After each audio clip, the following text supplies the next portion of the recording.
They came with iron and arrogance, barbarian warlords who believed Rome's legions were relics of a dying age.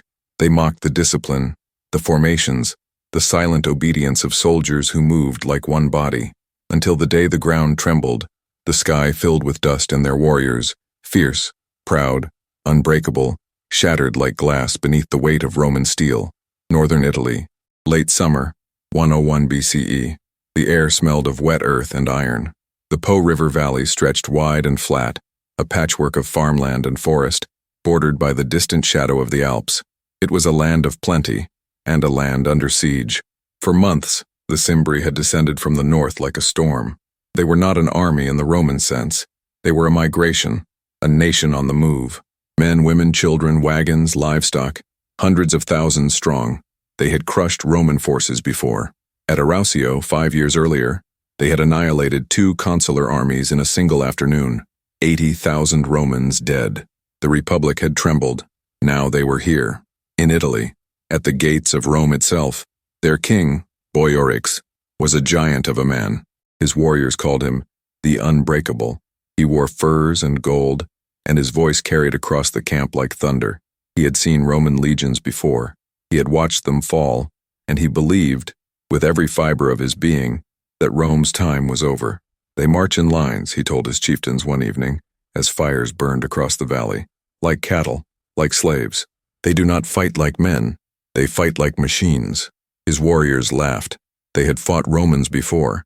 They had seen the rigid formations, the silent obedience, the mechanical precision, and they had broken them.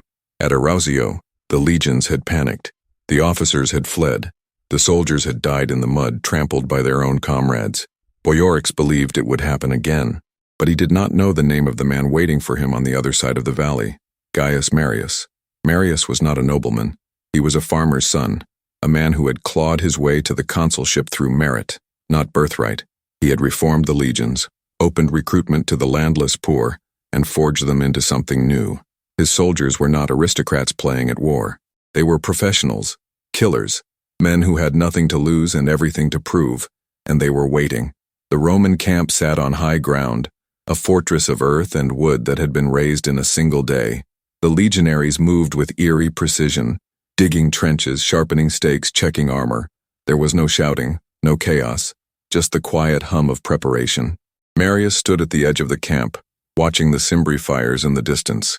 He was 50 years old, his face carved by wind and war. His eyes were cold. He had fought in Spain, in Numidia, in Gaul. He had seen what happened when discipline broke. He had seen what happened when it held. "They think we're afraid," said one of his officers, a young tribune named Sulla. Marius did not look at him. "Let them think it. They outnumber us 3-1. Numbers don't win wars. Discipline does." Sulla nodded. He had learned that lesson the hard way. He had been at Arausio. He had seen the slaughter. He had sworn never to let it happen again. The next morning, Boiorix sent envoys to the Roman camp. They were tall men draped in furs, their faces painted with blue dye. They carried no weapons, but their presence was a challenge. "Our king offers you a choice," one of them said, his Latin broken but clear. "Leave this land, go back to Rome, or we will take it from you." Marius listened in silence. Then he smiled. It was not a kind smile. "Tell your king," he said slowly, "that Rome does not negotiate with invaders. Tell him that if he wants this land, he will have to take it over our bodies." The envoys stared at him. Then they turned and left. That night, the Cimbri danced. They sang songs of victory, of conquest, of the fall of Rome. They believed the gods were with them. They believed they were unstoppable. But in the Roman camp there was only silence. Marius walked among his men. He did not give speeches. He did not need to. His soldiers knew what was coming. They had trained for this. They had bled for this. And they were ready. "Tomorrow," Marius said quietly, "we show them what Rome is." The legionaries nodded. They checked their swords. They tightened their straps. They prayed to Mars, to Fortuna, to the spirits of their ancestors, and they waited for dawn. If you're captivated by the rise and fall of empires, hit that like button, subscribe to the channel, and drop a comment telling us where you're watching this story unfold. Let's dive into history together. Versailles. Dawn, July 30th, 101 BCE. The sun rose over the valley like a blade drawn from its sheath. The air was already thick with heat. By midday, it would be unbearable. But the battle would not wait for midday. The Cimbri came at first light. They did not march. They surged, a tide of flesh and iron spilling across the plain like water breaking through a dam. Tens of thousands of warriors, their voices rising in a single deafening roar. They carried long swords, axes, spears. Some wore armor. Most did not. They believed their courage was armor enough. At the center of the horde rode Boiorix, mounted on a massive war horse, his banner streaming behind him. He raised his sword to the sky and the warriors screamed louder. They had crushed Roman armies before. They would do it again. But this time the Romans did not run. The legions stood in perfect formation, 3 lines deep, stretched across the valley floor. The first line, the hastati, held their javelins at the ready. Behind them the principes, the backbone of the legion. And behind them, the triarii, the veterans, the men who had seen everything and survived. Marius stood at the center, mounted, his red cloak billowing in the wind. He did not shout. He did not need to. His presence was enough. "Hold," he said quietly. The order rippled down the line. The legionaries stood like statues, their shields locked, their javelins raised. They did not blink. They did not breathe. The Cimbri charged. The ground shook. The air filled with the thunder of 10,000 feet. The barbarians came like a storm, wild and unstoppable, their faces twisted with rage and joy. They believed they were invincible. They believed the gods had promised them victory. And then the javelins fell. The first volley was a black cloud, blotting out the sun. 2,000 pila, heavy iron-tipped spears launched in perfect unison. They arced through the air and came down like the wrath of Jupiter himself. The front ranks of the Cimbri collapsed. Men fell screaming, impaled through chest and throat. Shields shattered. The charge faltered, but they did not stop. The second volley came before the first had even landed. Another 2,000 javelins. Another wave of death. The Cimbri stumbled over their own dead, but still they came. Their courage was monstrous. Their fury was absolute. And then they hit the Roman line. The sound was like the world breaking. Steel on steel, flesh on iron. The Cimbri threw themselves against the Roman shields with everything they had. They hacked, they stabbed, they screamed, and the Romans held.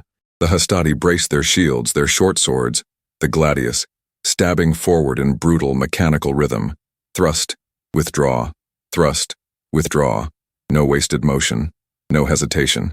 The Cimbri warriors, tall and strong, swung their long swords in wide, powerful arcs. But in the crush of bodies there was no room for wide swings. The gladius was made for this. Close, brutal, efficient. The first line of Cimbri fell. The second pressed forward. The third, the fourth, and still the Romans held. Boiorix saw it from his horse. He saw his warriors dying. He saw the Roman line, unbroken, unyielding, and for the first time in his life, he felt something cold creep into his chest. Fear. "Push!" he roared. Break them now!" His chieftains echoed the cry. The Cimbri surged forward again, throwing themselves against the shields with renewed fury. Some broke through. Small gaps opened in the Roman line. For a moment it seemed the formation might collapse, and then Marius gave the order.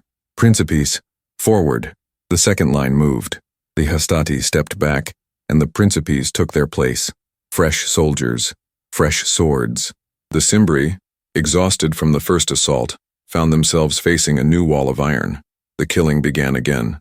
The sun climbed higher. The heat became unbearable. The Cimbri warriors, dressed in furs and heavy cloaks, began to falter. Sweat poured down their faces. Their arms grew heavy. Their breath came in ragged gasps.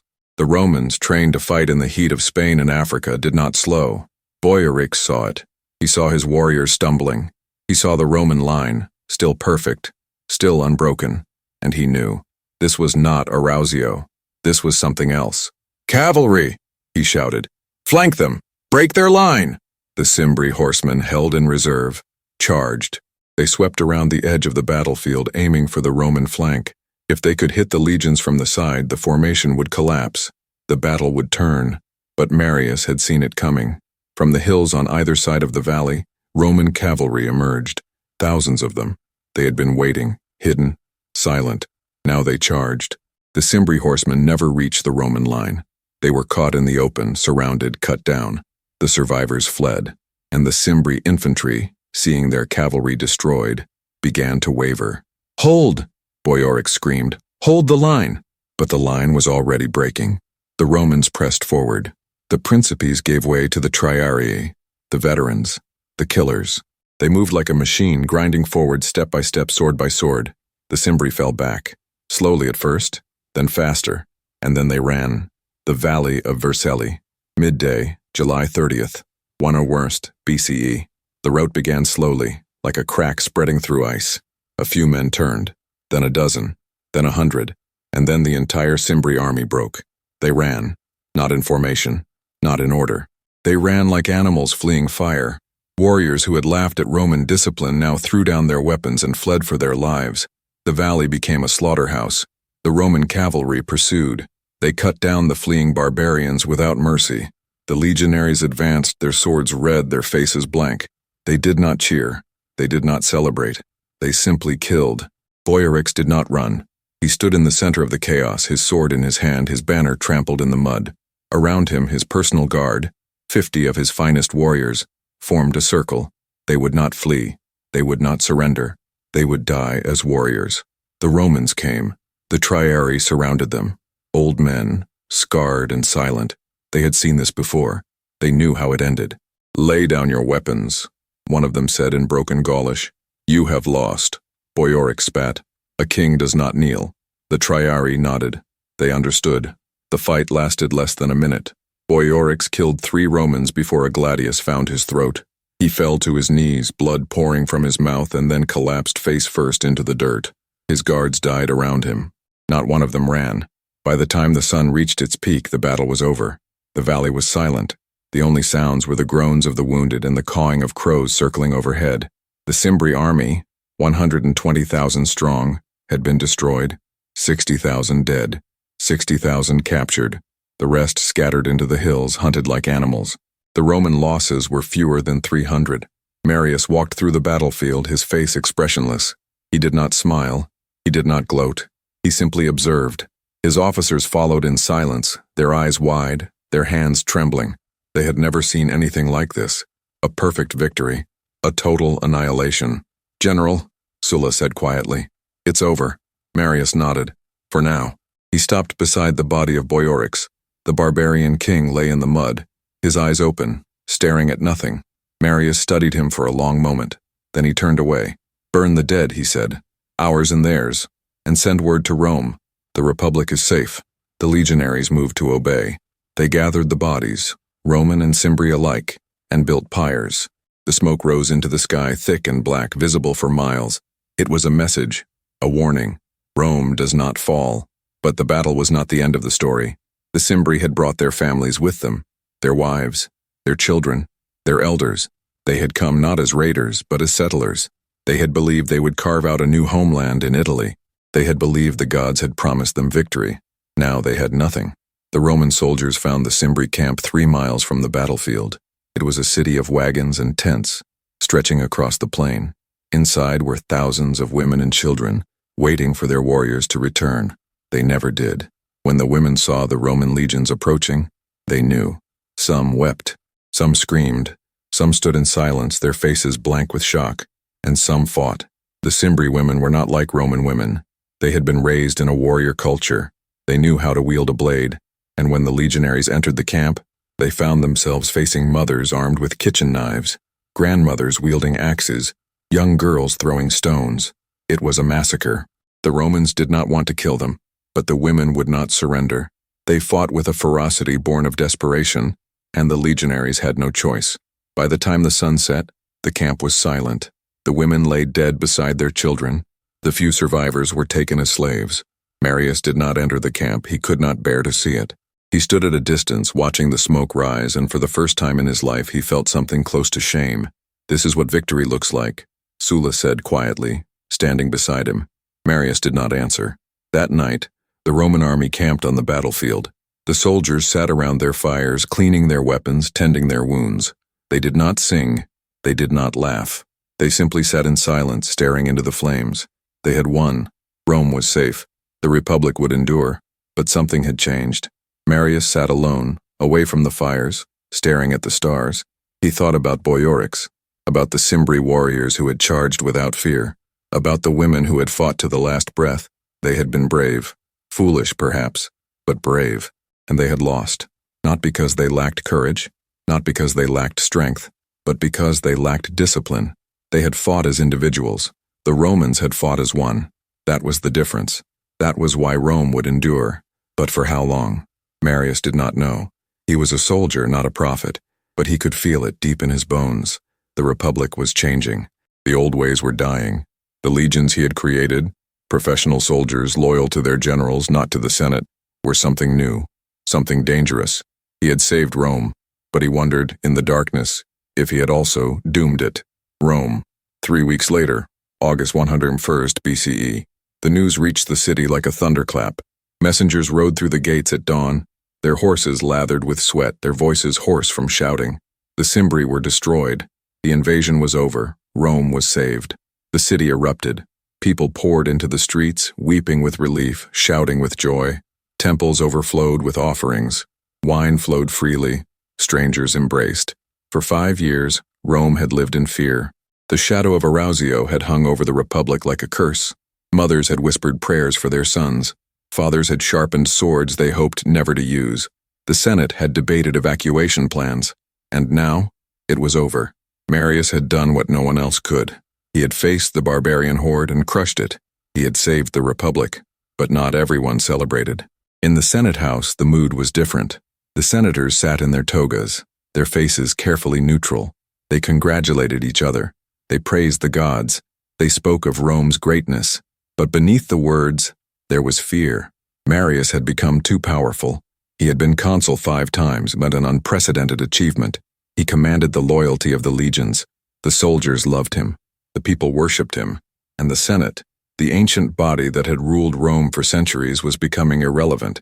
"He is a hero," said one senator, an old patrician named Metellus. "But heroes are dangerous." The others nodded. They had seen it before. Men who saved the Republic often destroyed it. Cincinnatus had returned to his farm. But would Marius? They did not know, and that terrified them. Marius returned to Rome 2 weeks later. He did not ride in triumph. He did not demand a parade. He simply walked through the gates, dusty and tired, his cloak stained with blood and mud. The people lined the streets, cheering, reaching out to touch him. He nodded to them, but he did not smile. He went straight to the Senate. The senators rose as he entered. They applauded. They praised him. They offered him honors, titles, land. Marius listened in silence. Then he spoke. "I did not fight for glory," he said quietly. "I fought for Rome. The Republic is safe. That is enough." The senators relaxed. Perhaps he was not a threat after all. Perhaps he would retire like Cincinnatus and fade into history. But Sulla, standing at the back of the chamber, knew better. He had seen the look in Marius's eyes on the battlefield. He had heard the soldiers speak of their general with a reverence that bordered on worship. Marius might not want power, but he had it. And power, once gained, was not easily surrendered. The Senate awarded Marius a triumph. It was the grandest Rome had ever seen. The procession stretched for miles. Captured Cimbri warriors, chained and broken, marched through the streets. Wagons overflowed with gold and weapons. The legionaries, crowned with laurel, sang songs of victory. And at the center of it all, Marius rode in a golden chariot, dressed in purple, his face painted red like the god Jupiter. The people screamed his name. They threw flowers. They wept. But Marius did not smile. He stared straight ahead, his face a mask. Behind him, a slave whispered the ancient words, meant to keep a triumphant general humble. "Remember, you are mortal." Marius heard the words, and he believed them. But the soldiers did not. To them, Marius was more than mortal. He was the man who had saved Rome, the man who had turned peasants into warriors, the man who had proven that discipline, not birth, was the measure of a soldier. They would follow him anywhere. And that, more than any barbarian horde, was the true danger. The years that followed were strange. Rome was at peace, but it was not a comfortable peace. The Republic had survived, but it had changed. The old aristocracy, the families who had ruled for generations, found themselves challenged by new men, men like Marius, men who had earned their power, not inherited it. The Senate tried to reassert control. They passed laws. They made alliances. They whispered in dark corners about the dangers of military strongmen. But the legions did not answer to the Senate anymore. They answered to their generals. Marius retired to his estate outside Rome.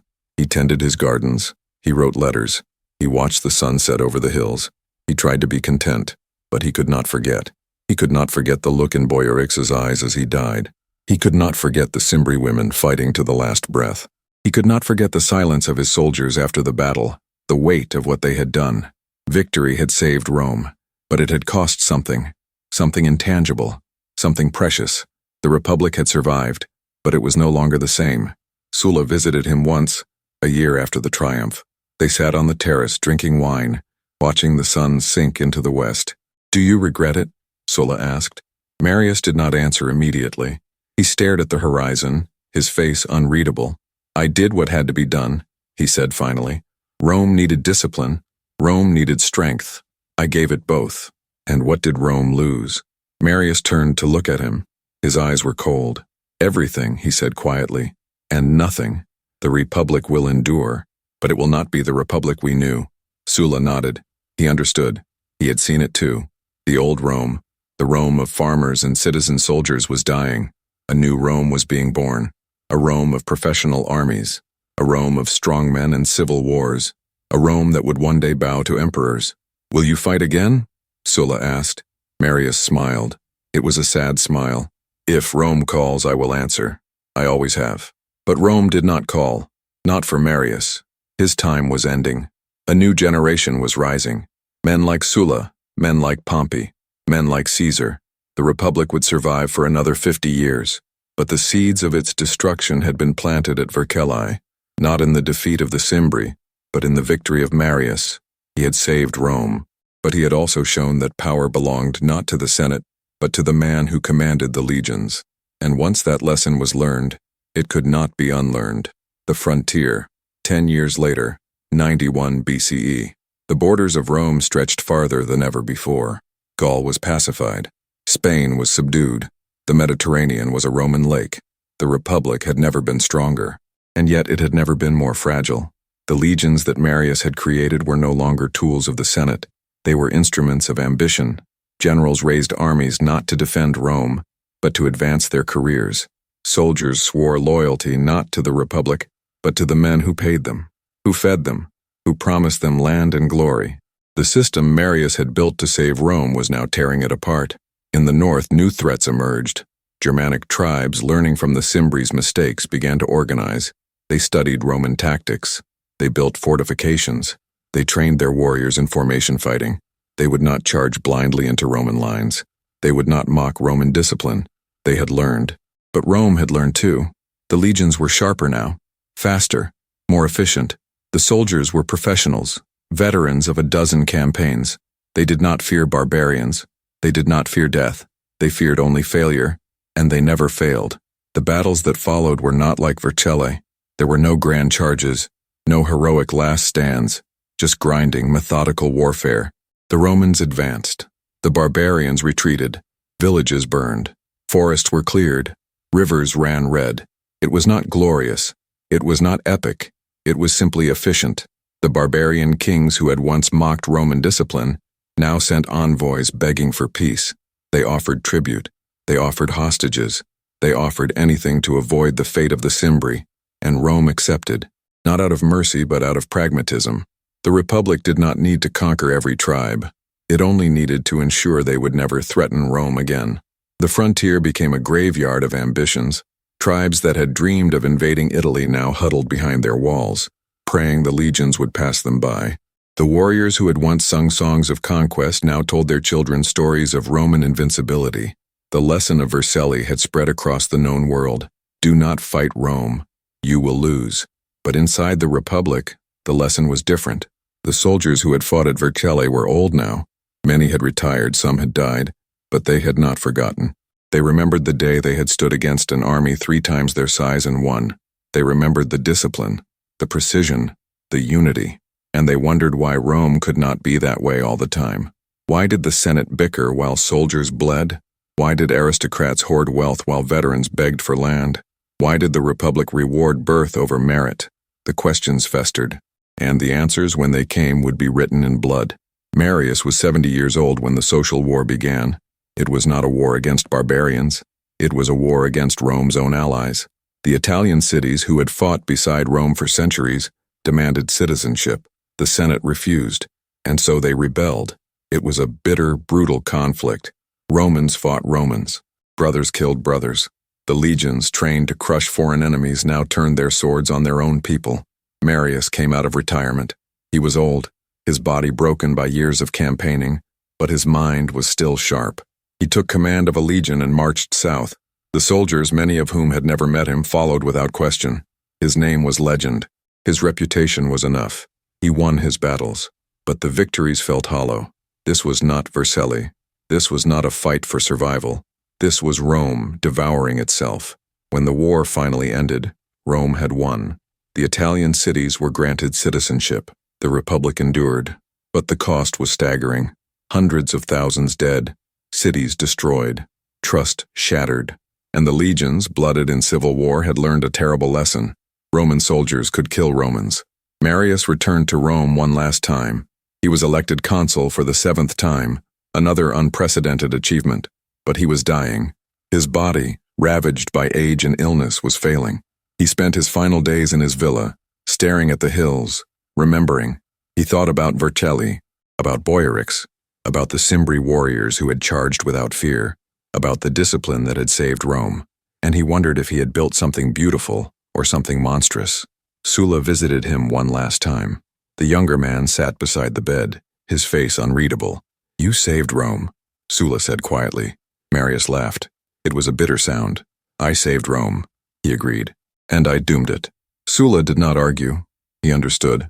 The legions Marius had created were the Republic's greatest weapon, and its greatest threat. "What happens now?" Marius asked. Sulla smiled. It was not a kind smile. "Now," he said, "we see if Rome can survive what you built." Marius closed his eyes. He did not speak again. He died 3 days later, in his sleep, his face peaceful. The Republic mourned him. The Senate declared a day of remembrance. The people wept. The soldiers built monuments. But the Republic did not learn. Within a year, Sulla marched on Rome with his legions. It was the first time in history a Roman general had invaded his own city. The Senate fled. The streets ran with blood. And when it was over, Sulla declared himself dictator. The Republic survived. But it was no longer a republic in anything but name. The lesson of Vercelli had been learned too well. Discipline won wars. But discipline without loyalty to the state was just tyranny in uniform. The barbarian kings had mocked Roman discipline, and they had been destroyed. But in the end, it was Rome that destroyed itself. Rome. 50 years later, 44 BCE, the Republic was dead. It had been dying for decades, bleeding slowly from 1,000 wounds. Civil wars, dictatorships, proscriptions. The streets of Rome had seen more Roman blood than any barbarian battlefield. And now, it was over. Julius Caesar stood in the Senate house, surrounded by men he called friends. They held daggers hidden beneath their togas. They spoke of liberty, of the Republic, of the old ways. And then they struck. 23 times the blades fell. Caesar collapsed at the foot of Pompey's statue, his blood pooling on the marble floor. The senators stood over him, breathing hard, their hands shaking. "The tyrant is dead," one of them whispered, but the Republic did not return. Instead, Rome descended into chaos. Another civil war. More legions marching on Rome. More blood in the streets. And when the dust finally settled, it was not the Senate that ruled. It was an emperor, Augustus, the first of many. He wore no crown. He claimed no throne. He called himself first citizen. But everyone knew the truth. The Republic was gone. The age of emperors had begun, and it had all started at Vercelli. Not in the victory itself, but in what the victory had revealed. That discipline could defeat any enemy. That professional soldiers were superior to citizen militias. That loyalty to a general was stronger than loyalty to an abstract ideal. Marius had saved Rome, but he had also shown the path to its destruction. The barbarian kings had mocked Roman discipline. They had believed that courage and ferocity were enough. They had believed that individual strength could overcome collective order. They had been wrong.